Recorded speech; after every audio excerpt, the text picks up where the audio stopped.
Welcome to Paulogia and another edition of Ham and Egg News, where we react to Ken Ham reacting to things. If you're new to the channel, please take a second to tap the subscribe button so you'll be notified when momentous occasions like today happen. Because we're all back together again. That's a first, isn't it? It's not a first, but it has been a while. It's just not Ham and Egg News without Ham. It's been a long time. It's been like a month. Where have you been? Where have I been? Yeah. Where have I been? Where have I been? Well, maybe before I ask that. I've been on the road again. I just can't wait to get on the road again. Is Ken Ham related to Willie Nelson? I see some resemblance. Because I've been away from doing Answers News for, and I can't. Did you forget what it was like? I can't get this, and I'm going to have to do something. Somebody says the A-team is back. Maybe you can hire the A-team. The A-team is back. Okay, so I've been in Australia for 3 weeks. Went over and visited with my 91-year-old mother. Not the one in the middle, that's my wife. Yeesh, that's an awkward thing to say. Looking forward to Ken Ham's book on relationship advice. McDonald's April Fool's Day joke about new burger angers customers. Okay, so this was released in Australia, and Australians hate pickles. Well, and it's also biblical to hate pickles, because in the Bible, when you read the Bible, in Genesis, it says thorns and thistles came after the curse. It's actually a mistranslation. It's thorns and pickles came after the curse. No. In the Canadian Mennonite communities where I grew up, life was basically growing things all summer and canning them so they'd last all winter. I bet McDonald's could release this in Saskatchewan or Manitoba, and it'd do pretty well. Somebody said to me... They need to be careful about that, because they can get themselves into a pickle with their customers. Welcome back, Answers News A-Team. All right, one of the world's fastest shrinking glaciers is growing again, studies find. So this is in Greenland. Well, it's interesting. They say, but it's only temporary. How do they know it's only temporary? They haven't gone into the future to know it's only temporary. The main reason that science is useful to the average person is its ability to predict the future. In fact, we discard scientific ideas that can't accurately predict future events or future discoveries. Does Ken accept medical diagnosis only from doctors who've traveled into the future? Does he think that best before dates on milk are because people get into flying DeLoreans and sneak into his fridge to give it a taste? Apparently, Ken was too lazy to read one paragraph further in the article he's holding, where it tells us about a well-known natural cooling cycle called the North Atlantic Oscillation, which has cooling effects that will temporarily offset the general warming trend in this localized region. Far from being a surprise, as Answers News is classifying it, this was actually predicted by scientists 7 years earlier. Rather than casting some level of doubt on general climate change science trend, this should rather be seen as affirming the improving accuracy of the models that scientists are using to make these predictions. But no, now Ken is expanding his famous "Were You There" methodology into the future as well. I was interviewed by someone in the media in Australia while I was over there, and the interesting thing was, I said, I have found that most people who talk to me about climate change, and all these young people that are talking about it, when you ask them what's the data and what do they know about it, they know nothing. They just quote, they just regurgitate what they've been told. If Ken's point here was that he'd like to have people evaluate the primary sources of claims for themselves, then I would definitely be on board. But what I suspect he really wants to do is rather sow seeds of mistrust in science in general. The idea of regurgitate what they've been told feels ironic here, because it's precisely what Answers in Genesis would like people to do when it provides its material to equip people with young Earth apologetics answers. It's not the personally held knowledge of a random person on the street that is important in any field. I'm sure I could grill Ken Ham on the specifics of the physics of aerodynamics, and Ken would likely know very little and have done even less research. And yet he felt justified in boarding a jet from Australia to America. We can't all know everything personally, but that doesn't invalidate the idea that experts do, and they can solve problems. They say there are natural cyclical cooling cycles. But then you go to the next page of the article and it says man-made climate change. Well, which is it? The article says a natural cyclical cooling of North Atlantic waters, and then speaks of climate change on a global scale.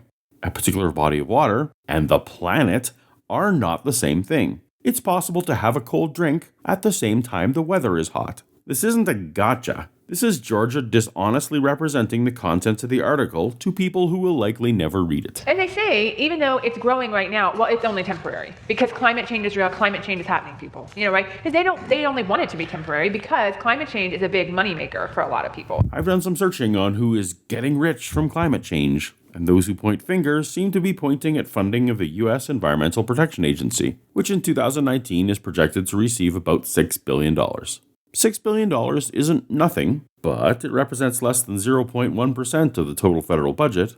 Regardless, what I'm mostly interested here is Georgia's desire to follow the money behind opinions. I very much support this line of thinking. I actually also need to remind people that at the end of the flood, Genesis 8, verse 22, God made a promise. Day and night will not cease, and the seasons will not cease. A day and night, summer and winter will not cease until Christ returns. So when you get a politician telling you we're going to destroy ourselves and become extinct in 12 years because of climate change, you can say that is a load of nonsense, because I know day and night and the seasons aren't going to cease anyway. Yep. Once again, there we have it. No matter what evidence is presented, Answers in Genesis must eschew any kind of dramatic climate change predictions because they've interpreted a particular passage of the Bible in a particular way. Of course, one could point out that climate change predictions aren't the cessation of night and day or seasons.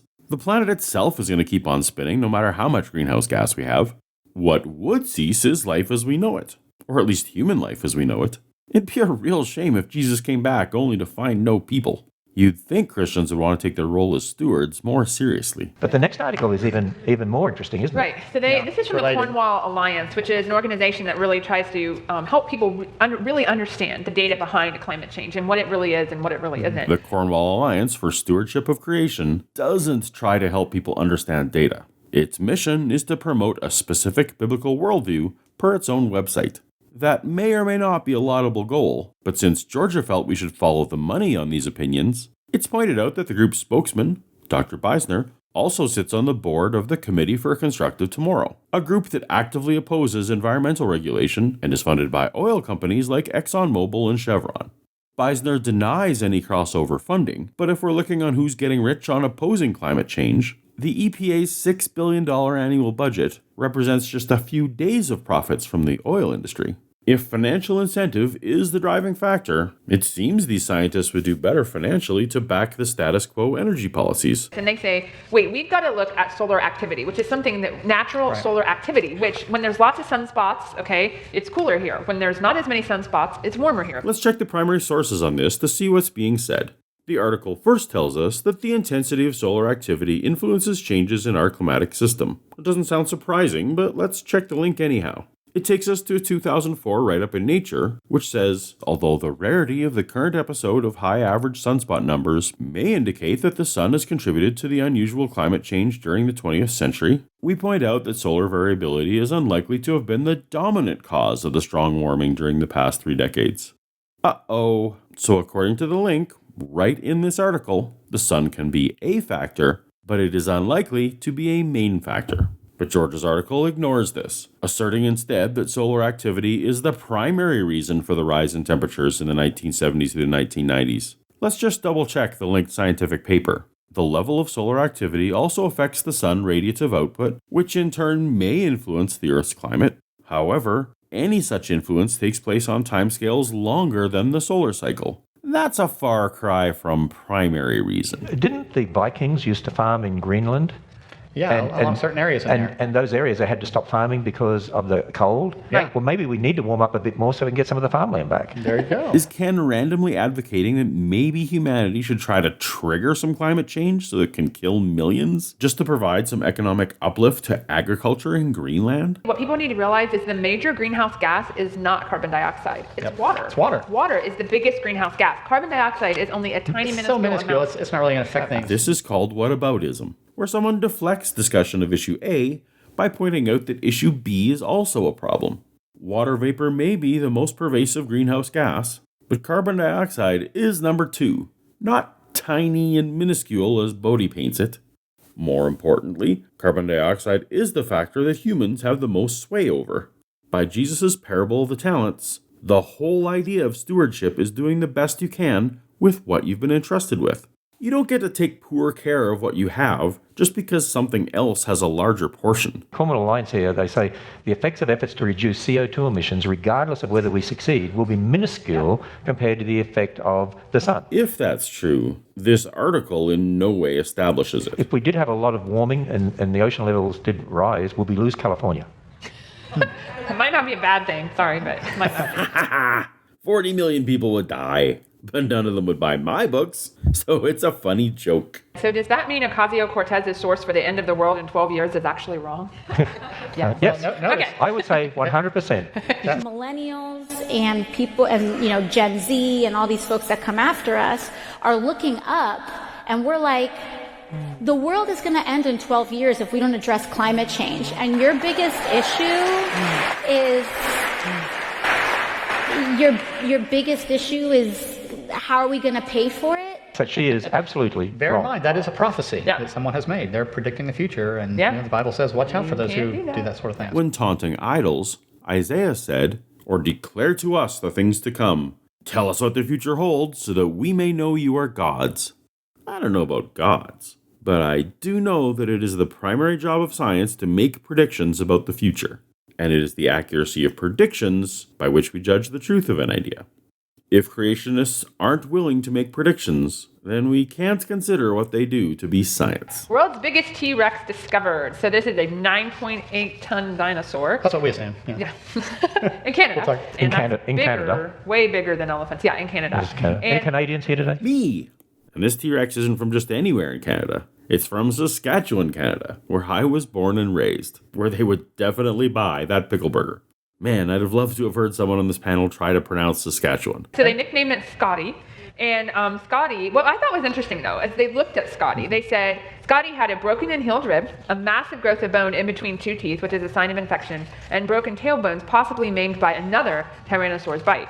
And so when I read that, I thought, yeah, because that's what the fossil record is filled with, is death and suffering. That's true. The observable process of natural selection means not only that the genes best adapted to a given environment live on, but it also infers that other genetic combinations died before reproducing. A lot of Christian leaders say you can believe in millions of years, and there's a lot of Christians say, what's wrong with believing in millions of years? So if you've got this fossil record full of death, not just death, but diseases, because not just this T-Rex, there's lots of other bones show evidence of diseases, and God said all those diseases are very good. I mean, there's evidence of cancer and abscesses and all sorts of things in the fossil record, arthritis and so on. Then God's calling cancer very good. He's calling diseases very good. It doesn't fit. I actually think Ken has a really good point here. I think that theistic evolutionists have come up with interpretations or allegorizations of Genesis passages to reconcile them with evolutionary science. But for God to have called his creation good, while death and disease were already a part of it, makes it more difficult to blame sin for the cruelty some perceive in nature. If I would have seen this thing, I would have been like, great Scott! Great Scott! Scotty, LOL Scotty, and somebody said Star Trek reference. Scotty, progress report. It's almost done, Saturn. Actually, I thought this was the most interesting part of the article. I know. The reason they called it Scotty is because the only thing they had on hand when they found it out in the field was a bottle of scotch. So that's why they called it Scotty. So sorry to have to tell this person that's not a reference to Star Trek. Computer.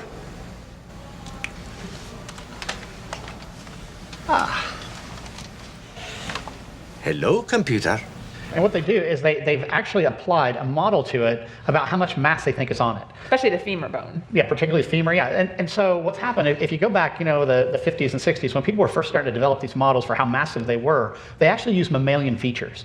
If these dinosaurs were much more streamlined to their skeleton, they would actually look a lot more like birds, right? The dinosaurs would look a lot more like birds, their closest living relatives. A lot of the depictions and descriptions we have of dragons. Dragons? I don't know how to ride a dragon. Nobody does, until they ride a dragon. Which depictions of dragons, Bodie? Certainly not the serpentine ones from Asia. Some of the old Western illustrations have them leaner, but just as many are pretty beefy customers with mammalian features. They try to reconstruct the dinosaur's age and size. How can you reconstruct its age? And both, to some degree, are based upon assumptions, but size maybe less so than age. To even know how old it was, how old the dinosaur was. They're predicting, I think, 28 years old for this dinosaur or something like that. Which, again, that's going to be based somewhat on assumptions. If they had read the article more carefully, they'd have seen that this T-Rex's bone structure was remarkably robust, resembling that of a different T-Rex known to have died around the age of 28. This is affirmed in the paper. No one is claiming that Scotty was 28. Sloppy reading. But to answer Ken's question, how can you reconstruct its age? Well, if you'd have read the scientific paper instead of the popular article, you'd have seen the references to this paper discussing a field of study called osteohistology, being used to study growth rates and developmental events in extant species, as well as in dinosaurs. Not annual rings like trees, but rather indicating developmental events. It is extremely cool if you're interested in investigating further. So if somebody found one of your bones and tried to reconstruct your age, it'd probably come to 120 or 30 or something. I notice Ken doesn't use a world's greatest boss mug. 95% of the fossil record More than that. are marine creatures Yeah. like snails and corals, and of the other 5%, 80-90% are plants. Right. So the number of vertebrate fossils is I think it's extremely very small. The only source I can find for this claim is John Morris's 1994 book, The Young Earth, which not surprisingly contains no citation where he got the information, so I'm skeptical of this claim. That said, given that most hold that life began in the ocean, that 85% of the time life has existed on Earth was pre-invertebrate ocean life, that 80% of life on Earth even now lives in the ocean, that most fossils are marine creatures, follows naturally. What doesn't follow is that a flood would bury a disproportionate amount of marine life versus land life. Presumably, marine life is best equipped to deal with too much water, where land animals are the ones being rapidly displaced. I don't quite understand how this supports a creationist point of view. Okay, nuns now as big as evangelicals and Catholics in the U.S. So this is another study that was done showing that the nuns are now at 23.1% of the population. And nuns means they are saying they have no religion. Big news, everyone. Look at that graph. Rise of the nuns. Was that it? I could have sworn rise of something was in the news this week. But you had people today saying, oh, we don't believe in God, we don't have a religion. Well, what do they That's believe? a religion, yeah. What do they believe? Yeah. They believe there's no God. You're not paying attention to the survey question, Ken. People are being asked what religion they associate themselves with, and they're simply self-identifying as no religion. It's quite possible to not associate with a particular religion and still believe in a God or a higher power, as much as I'd like to be able to claim the whole group as atheists. Ultimately, words are useful only to the extent that they can communicate a common concept. A surging demographic of people do not agree with what you mean when you say religion, Ken. If someone adopts a label of non-religious for themselves, and people generally understand what they mean when they use it, then the label achieves its linguistic goal. I could dedicate the rest of my life to promoting the idea that when somebody says they're gay, they really just mean they're happy. And maybe even have some success with this campaign, but this would ultimately have no effect on who is attracted to whom. Stamping your feet to argue a definitional point of view will make no difference to common parlance, or what these people believe about the existence of a god. The thing you should care about, not the label. Though we know you're not really looking to extend your sphere of influence past those already inclined to buy your books, so this won't bother you. In fact, if you look up the definition of religion, like in the Merriam-Webster online dictionary, one of the definitions is a concept, a system of belief held to with ardor and faith. And so atheism is a religion. Agnosticism is a religion. Even if I accept this as a useful definition, if I go to the same dictionary Ken is citing, how is agnosticism, an attitude of doubt or uncertainty, the same as a belief held with ardor and faith? Doubt is the same as faith now? Of course, with this vague definition, being a fan of a particular sports team is a religion. Adherence to a particular diet is a religion. A political leaning could be a religion. At that point, the word religion has no useful meaning in a theological discussion. Talked about mainline Protestants, and a lot of times they say, well, it's beginning to go down, the mainline Protestants, which typically is the more liberal denominations. But what we've seen in other studies is that very conservative denominations are actually on the rise. Growing, yeah. Whenever this claim is cited, it can usually be traced back to this 2016 study of 22 churches in southern Ontario. It is true that in this small study that congregations with more conservative views were the ones growing. What's not clear, even to those who wrote it, is how much this small Canadian study can be extrapolated over all of North America. Pew Research is probably the leader in gathering long-term statistics on religiosity. And while they show evangelical conservatives shrinking at a slower rate in the US than mainline Protestants, they are still shrinking. About 2/3 of young people are walking away from the church today, and by the time they reach college age, and very few are returning. And when we did the research as to why, it really comes down to doubts in regard to God's word, because churches aren't teaching and parents aren't teaching them to defend their faith. Or, and hear me out here, these young people are evaluating their church's claims on their own, maybe even utilizing the internet to do some fact-checking, and concluding that the defenses of the Christian faith are not compelling. Possible. Which is what we do here at the Creation Museum and the Ark Encounter. We're answering questions to help people understand the Bible's truth. Kids wanted. They wanted to have answers. They do. So we need to get those answers out to them. Absolutely. Unfortunately, too many will continue to accept what is fed to them by parents, pastors, and leaders. And Answers in Genesis will be an instrument of keeping some oppressed by the notion of authority over being informed, which is exactly why I keep doing what I do, to help bring some balance to the damage done by Ken Ham and his ilk. There's a wonderful quote here. Someone is writing on here. They said, "I needed AiG as a kid. I wish someone would have told me about them. I'm glad I'm finally here. That was a 20-year-old." You know what? I've heard a lot of people say that we wish we had found this ministry earlier. I'm torn, because I too wish I'd discovered Ken Ham far sooner than I did, but so that I could have been shocked into realizing how poor the arguments were for young Earth creation, and start sooner my pursuit of intellectual honesty. But if I'm honest, it's just as likely that 20-year-old Paul would have reacted like this 20-year-old. I can only hope that this commenter will one day do a YouTube search for Ken Ham and stumble across some ham and egg news. These videos and this mission are possible only because of generous support of patrons like those you see on the screen. If you're willing and able to contribute as little as $1 a month, please find links to Patreon and PayPal in the description. In the meantime, looks like we've got another Ham and Egg News episode all ready to go for you. Just click on the thumbnail. You know you want to.